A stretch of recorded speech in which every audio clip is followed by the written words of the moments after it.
religion. Selon l'islam, tous les messagers que Dieu a envoyés, depuis Adam et Ève, jusqu'à Noé, Moïse, Abraham, Moïse, Jacob, Isaac, David, Salomon, Jésus et Mohammed, sont tous venus avec le même message fondamental, qui est il n'y a qu'un seul Dieu, et c'est lui seul que vous devez adorer. Et c'est ce qui fait que, en réalité, pour nous les musulmans, il n'y a pas de distinction entre les différents prophètes. Ils sont tous venus pour enseigner la même croyance et le même message à la base. Et Dieu dit dans le Coran, كان الناس أمة واحدة فبعث الله النبيين مبشرين ومنذرين. Donc Dieu dit, les êtres humains formaient une seule communauté. Et ensuite, il a envoyé parmi eux les messagers et les prophètes pour les avertir et pour leur annoncer la bonne nouvelle. Donc, c'est-à-dire que tous les messagers sont venus avec la même parole et le même message de base. Et tous les êtres humains, à l'origine, étaient tous sur cette religion-là et sur cette croyance-là. Et contrairement à ce qu'on enseigne, par exemple, dans les écoles, en sociologie ou en anthropologie, que à l'origine l'être humain était polythéiste et qu'avec le temps il a évolué jusqu'à ce qu'il devienne monothéiste, alors on voit que d'après le Coran c'est tout à fait faux, puisque à la base l'être humain croyait en un Dieu unique et c'est avec le temps qu'il s'est éloigné de ce message-là, qui est le message fondamental de Dieu, de l'unicité de Dieu, et qu'il a commencé à associer ou à attribuer à Dieu des partenaires ou à commettre des actes d'idolâtrie qui l'a fait s'égarer du droit chemin. Donc, ça c'est ce qui nous amène maintenant au principe, en fait, qui est le principe fondamental de l'islam, qui est même le témoignage qui fait que quelqu'un même se convertit à l'islam. Lorsque quelqu'un se convertit à l'islam, il doit prononcer ce témoignage. C'est le témoignage de La ilaha illallah, c'est-à-dire rien ne mérite d'être adoré, sauf ou excepté Allah. Seulement Dieu mérite l'adoration. Personne d'autre en dehors de Dieu. Donc, cet enseignement-là, ce principe-là, c'est ce qui fait la base même de l'islam. Toutes les autres choses que les musulmans pratiquent, que ce soit la prière, le jeûne, le hajj, le pèlerinage à la Mecque ou la zakat, de payer une partie de notre argent pour les pauvres, toutes ces choses-là sont faites uniquement en référence au principe qui est le principe fondamental que rien ne doit être adoré excepté Dieu. Si une personne faisait la prière, faisait le jeûne ou tout autre acte d'adoration islamique, sans respecter ce principe-là, qui est le principe fondamental, alors toutes ces œuvres n'auraient aucune valeur pour Dieu. Puisque l'idolâtrie, selon l'islam, annule toutes les bonnes actions que quelqu'un peut faire. Et il y a 3 conditions dans l'islam pour que quelqu'un soit considéré comme un monothéiste. C'est-à-dire pour être considéré comme quelqu'un qui a vraiment cru en l'unicité de Dieu. Et ces 3 principes-là, c'est premièrement de croire que c'est seulement Dieu qui est le maître, créateur, et qui donne la subsistance à l'univers et à tout ce qui est créé. C'est seulement lui qui a tout créé, qui est maître de tout et qui contrôle tout. Personne d'autre avec lui.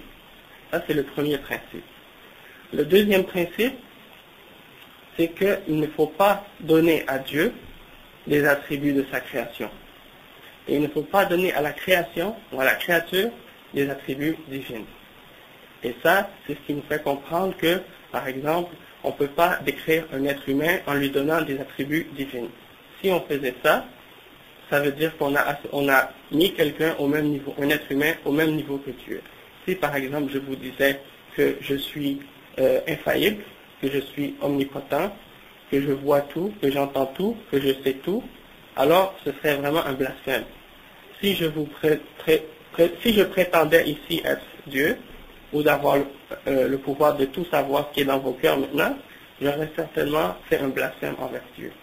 Et vous pourriez facilement me prouver que ce que je dis est faux, simplement en me dictant ou en me citant mes attributs humains qui font que je ne peux pas être divin.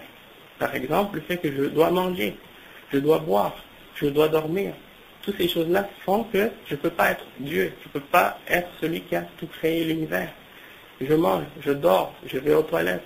Toutes ces choses-là ne peuvent pas être faites par l'être suprême. Donc c'est des choses qui nous font croire qu'on ne peut pas adorer autre que le créateur de l'univers. Je ne peux pas adorer une pierre, puisque la pierre, elle n'a pas créé l'univers. Elle ne m'a pas créé moi, ni le monde entier. Donc, seulement le créateur mérite l'adoration. Et c'est ça la troisième condition, c'est que lorsque tu as cru que seul Dieu est le créateur et que c'est lui seul qui a les attributs de perfection, alors automatiquement tu dois vouer tout ton culte d'adoration uniquement à ce Dieu-là et à personne d'autre.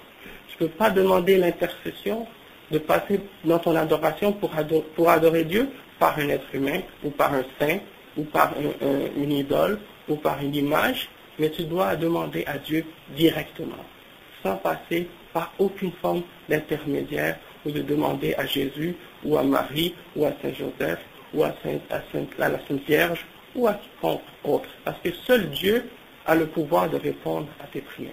C'est lui seul qui peut répondre à tes prières. Et si quelqu'un est mort dans sa tombe, il n'a pas le pouvoir non plus de t'entendre et de te répondre. C'est seulement le créateur de l'univers qui peut faire ça. Et ça, c'est le message fondamental de l'islam.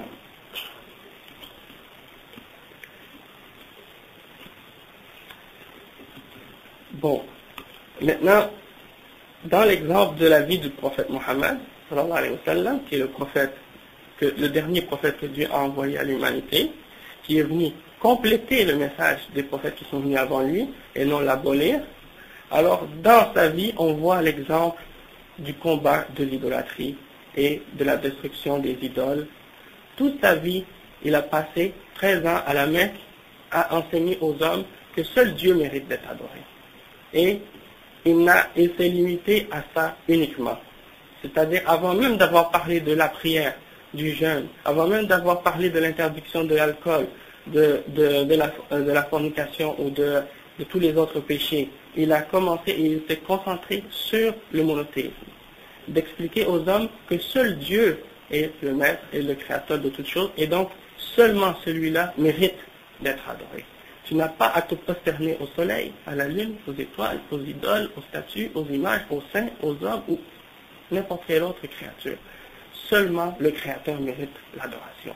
Et donc pendant 13 ans, il a fait concentrer les gens sur ce principe-là. Et ses fidèles, ceux qui ont accepté de croire à ce monothéisme, à l'unicité de Dieu, ils se sont fait torturer, ils se sont fait tuer, ils se sont fait traiter de tous les noms, juste parce qu'ils avaient accepté de croire en un Dieu unique et juste parce qu'ils avaient renié d'adorer les idoles.